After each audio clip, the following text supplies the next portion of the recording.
Hello guys! Hello para to sa lahat ng mga Libra.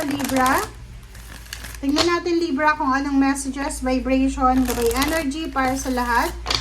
This is general reading, so pwede kang makaresonate. Gamitin mo ang iyong intuition sa panonood. Okay, Libra. Okay, first card natin Libra. It's a time for healing. Balsamic Moon. Okay, time for healing para sa mga Libra. Ano ba yun Libra? Ang kailangan na gumaling sa'yo? If it's physical body ba yan? Spiritual, financial, mental, psychological. Ano ba? So, ikaw lang ang makakaalam yan. Okay, so, relationship pala. So, yun. Libra, sinasabi ng barahan na siguro hindi maganda yung takbo ng relationship mo, intimate relationship. Maraming mga differences kayo. Di ba? Maraming rason kung bakit kayo away ng karelasyon mo.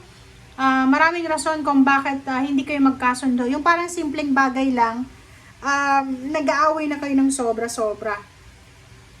So, dito sinasabi ng baraha sa'yo, Libra, na oras na para i-prioritize natin ang kagalingan ng ating relationship. Or even or kahit anong klaseng kailangan na gumaling sa'yo, prioritize it. Okay?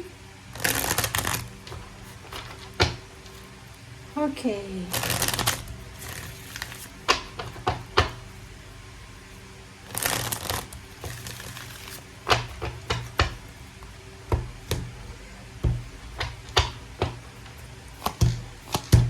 Okay, 5 of Pentacles and 2 of Cups.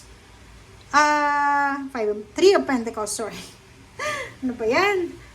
Libra, sinasabi ng baraha sa'yo dito na ito ay couple. So, nakita ko na to sa previous reading eh. Di ko alam kung Libra or Gemini or Aquarius. Basta, couple siya. Pwedeng Pisces din yon or Leo. Couple ito, 'di ba? So, mag-asawa, magkapatid, magkaibigan. Basta mayroon silang camaraderie. Magkakampi sila sa buhay. Etong taong to, it's either relationship to, meron silang pinaplano. Meron silang concrete, concise na plano. Ang plano nila is magnegosyo.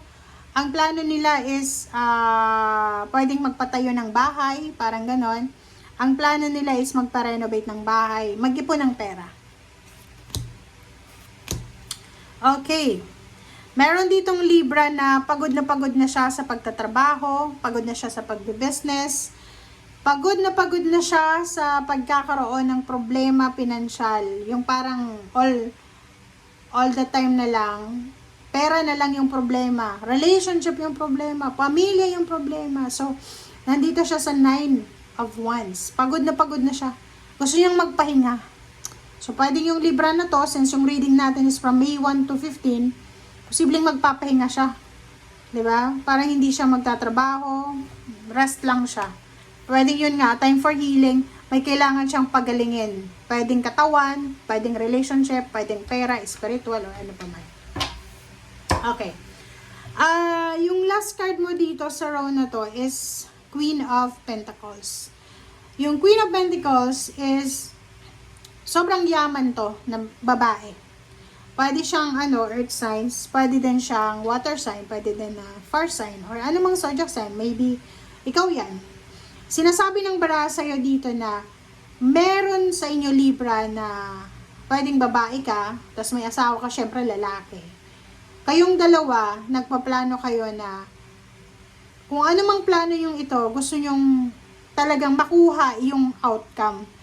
Ang outcome is yung makapag-save ng pera, magkaroon ng financial stability, maayos yung buhay, financial. Diba? Dito, sinasabi sa'yo, Libra ng baraha, na maraming paraan na ibibigay sa yung universe para makuha mo yung Queen of Pentacles. Sinasabi ng baraha, isa doon is yung pwedeng manalo ka sa loto, 'di ba? Lottery. Yung iba sa inyo dyan is pwedeng makapag-asawa ng mayaman. Yung iba dyan sa inyo is posibleng mabiyayaan ng like inheritance. But Two of Swords, sinasabi ng baraha, mag-iingat tayo kung yung ino-offer sa atin is illegal siya. Okay? Walang shortcut sa success. Walang shortcut. So, sinasabi ng baraha, walang problema kung gusto mong mag-business, gusto mong makalaya sa financial problems, kasi lahat ng tao ganun yung tinatrabaho eh. So, dito sa'yo, sinasabi ng baraha na hanapin mo, the Hermit, hanapin mo, Libra, kung ano talaga ang magdadala sa'yo ng kaligayahan. Kasi, yung emotional happiness mo, yun yung importante sa ngayon eh. Hindi yung pera, hindi yung success, hindi kung ano pa man. Diba? Victory, success. Oh, Libra, congratulations sa'yo. Bakit? Unang-una,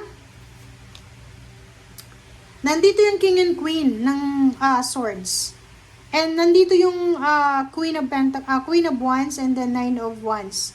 Ibig sabihin, pagod na pagod ka na talaga sa pinagdaanan mong paghihirap. Paghihirap, financial, emotional, spiritual, psychological, anything na mahirap. And sinasabi ng Six of Cups na to na ayaw mo na siyang balikan. Parang traumatic siya na experience sa'yo. Siguro yung mga time na hindi mo alam kung saan ka lalapit, kung sino yung lalapitan mo, hindi mo alam kung pahihiramin ka, pautangin ka, tutulungan ka, ganyan, ganito. So, nandito yung karma. Sinasabi ng baraha, huwag kang mag-alala. Kasi yung direksyon na tinatahak mo sa ngayon, yung direksyon din na kung saan gusto mo nang makaalis, naka-destiny talaga siya. Sinasabi ng baraha, pwedeng may contract signing, may good karma, karmic justice, may salary increase, higher position, travel, relocation, anything na successful, anything na prosperous, anything na abundant, ang posibleng mangyari sa'yo.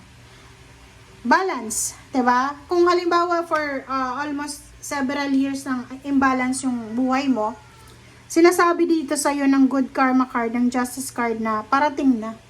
Parating na yung balance sa buhay mo, Libra. This is your energy eh. Card mo to eh, balance card. Sinasabi sa'yo na ibibigay sa'yo, Libra, ng universe kung ano yung isinend out mo.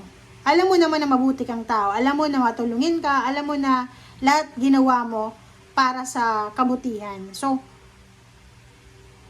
wala ka naman dapat na expect na kasamaan kasi mabuti yung tinanim mo. 'Di ba? Eto, success to eh. Recognition, fame, favor. 'Di ba? Anything na successful talaga, anything na abundant, more money, more success, more work. Etong business na pinaplano mo, pwedeng mag-prosper siya, or pwedeng itong pag-iipon mo ng pera, talagang makuha mo siya dito sa kontratang ito. Okay? Thank you guys for watching. Bye!